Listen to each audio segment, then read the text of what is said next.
예, 안녕하세요. 국민의 배우자 F6, F-6-1, 예, 국민의 배우자에 대한 체류 자격 변경 허가에 대해서 어, 좀 말씀을 드리도록 하겠습니다. 예, 이제 원칙과 예외가 있습니다. 이제 예외 부분들 같은 경우가 이제 자, 그래서 이번 시간에는 원칙과 예외에 대해서 조금 말씀을 드리고자 합니다. 자, 원칙은요, 여기 보시면 아시겠지만은, 기본적으로 체류 자격을 변경하려면 국내에 합법 체류를 해야 돼요. 국내에. 예. 즉, 국내 합법 체류자 중 국민의 배우자 자격으로 변경하려는 사람, 아래 표에 해당하는 사람은 원칙적으로 체류 자격이 불가하며 출국 후 제외 공간에서 사증을 발급받아 입국해야 한다. 자, 자, 왜 이거하고는 이제 반대되는 거죠, 말 그대로. 이 사람하고는 이제 반대되는 거예요. 즉, 국민의 배우자 F-6-1 비자를 받기 위해서는 국내 기본적으로 국내에 합법적으로 체류를 하고 있어야 돼. 합법적으로. 하지만 합법적으로 체류하고 있는데도 불구하고 이런 사람은 안 된다. 이런 사람은 어, 단기 사증 소지자.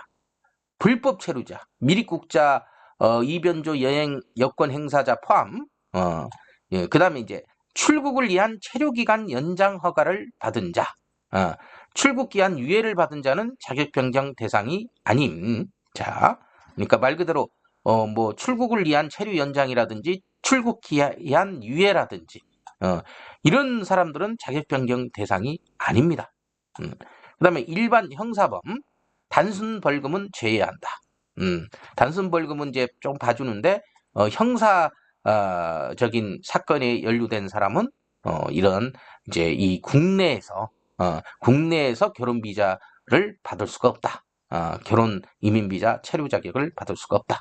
그리고 1에서 4신분으로 체류 중에 기타 지원 비자를 자격을 받은 자.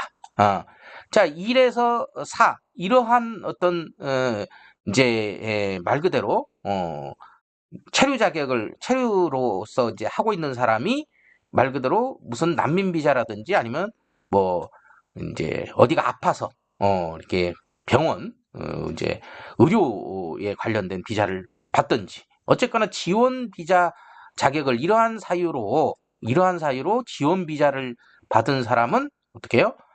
말 그대로 체류 자격 변경 허가 대상이 안 된다. 그럼 우리가 반대 해석을 하면은 1에서 4 사유로서 체류 중에 지원 자격을 받은 자가 아닌 지원 비자를 받은 사람은 뭐예요? 이 국내에서도 체류 자격 변경을 신청할 수가 있다. 체류 자격 변경을 신청할 수가 있다. 음. 하지만 항상 우리 법도 그렇지만은 특히 행정 절차는 원칙이 있으면 예외가 있습니다. 예외가. 자, 여기까지가 일단 원칙이에요. 국내에서 국민의 배우자에 대한 체류 자격 변경 허가의 원칙입니다, 이게. 자, 그럼 이 예외는 어떻게 되는지 한번 볼게요.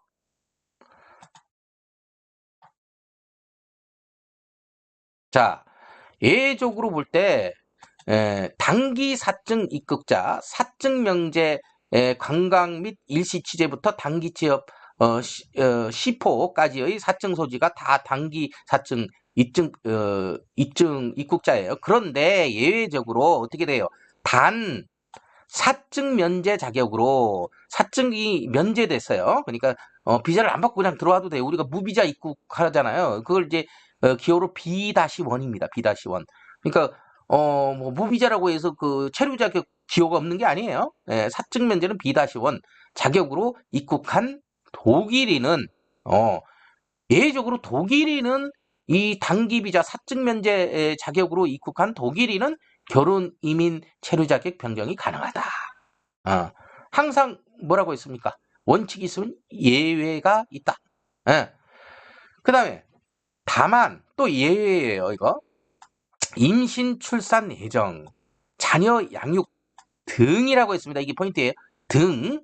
등의 사유로 국내에서 체류 자격 변경이 불가피하다고 국내에서 체류 자격 변경이 불가피하다고 판단되는 경우에는 심사 후 체류 자격 변경이 가능하다. 심사 후. 그러니까 우리가 오해를 하고 있어요. 가끔 가다가 임신했으니까 우리 외국인 배우자가 또 외국인 배우자가 출산했으니까 무조건 결혼 비자 받아요. 뭐 이거 도움 받을 필요 없이 내 스스로 해요. 이거 아닙니다. 심사를 받아야 돼요.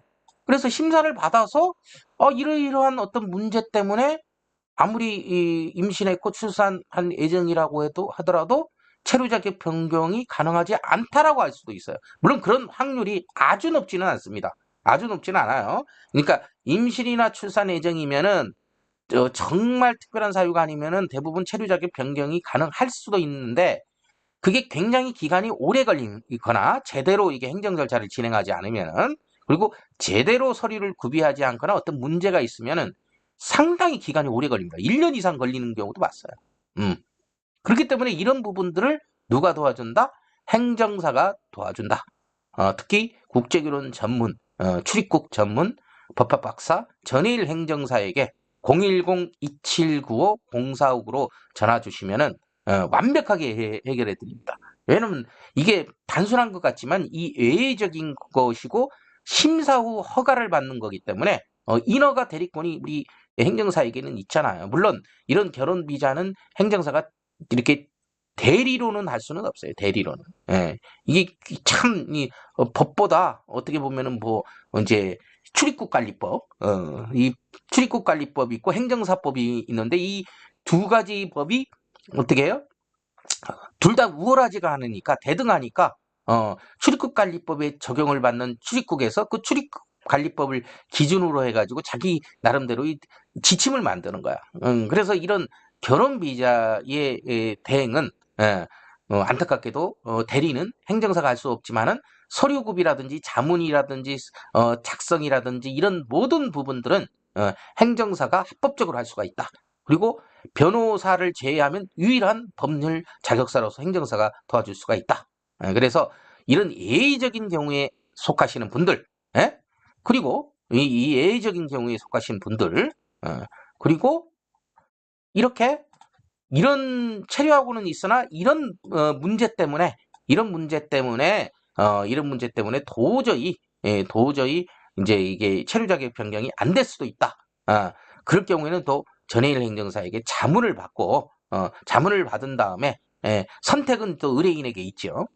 이럼에도 불구하고 시도를 해서 내가 한번 본국으로 배우자를 돌아가지 않게 하고 한국에서 체류 자격 변경을 어떻게든지 해보고 싶다고 하시는 분들은 전해일 행정사에게 연락 주셔서 한번 상담을 받아보세요. 원칙적으로는 안 됩니다. 원칙적으로는 안 되는데 그리고 제 경험상 확률적으로는 낮지만 아예 안 되는 건 아니에요. 왜? 우리에게는 뭐뭐가 있다. 우리 국민에게는 이러이러한 권리가 있다. 이건 제가 뭐 여기에서는 말씀을 안 드리겠습니다. 그렇기 때문에 이제 행정사의 도움을 받으면은 될 수 있고 그리고 142 신분으로 체류 중에 기타 지원 자격을 받지 않는 분들도 조심해서 전해일 행정사에게 연락 주셔서 사랑하는 외국인 배우자의 문제없는 한국에서의 결혼 생활을 돕도록 해주셨으면 합니다. 자, 여기까지 일반 F6-1 결혼 이민 비자에 대해서 안내해 드렸습니다. 패밀리 앤 메디칼 행정사 사무소 법학박사 전해일 행정사 010-2795-0459입니다. 감사합니다.